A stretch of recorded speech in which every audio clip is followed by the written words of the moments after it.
Now, what I'm seeing is that so many of my students are getting to look at pieces of themselves they didn't want to see. They've always been so busy, they haven't had to look at this one area of anger or this one area of judgment or this one area of whatever. But now they're kind of coming up because with the massive consciousness changing, so does everyone's smaller consciousness or piece of it. It's all one consciousness, but you have a little piece that most of you like to hang on to and say, this is mine. And when you do that, you kind of wall it off. But what you want really with this field of consciousness is that, I believe it was Gene Houston that invented the saying, leaky margins. You want consciousness to leak out and leak in so that you can share consciousness with other people. You can share consciousness with the cosmos if you want. But you can't do that if your consciousness is kind of put in a concrete little box, you see?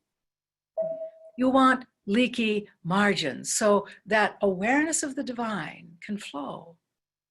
And so when you see yourselves going through one of those moments where you're facing something arising from within that you don't feel too nice about it, even if you just do something as simple as say higher consciousness, higher consciousness, higher consciousness, it changes what's happening in the moment.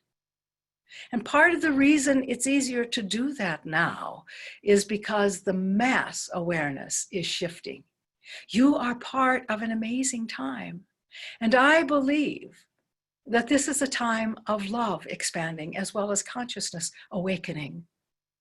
Because you see, when you have multiracial agents, let's say, all coming together to protest brutality and racism, we can't say it's one color against another color. I mean, there's no against.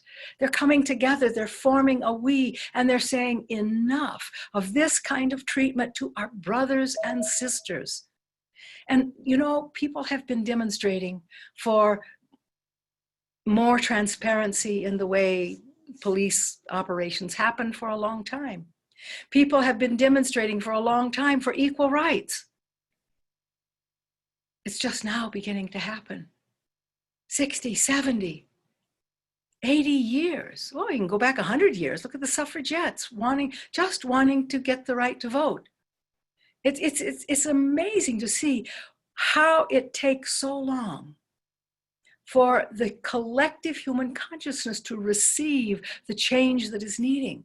But it's kind of like a virus happening in the collective consciousness. It's encoding a new level of awareness. It's the patch to the old program to bring it more current.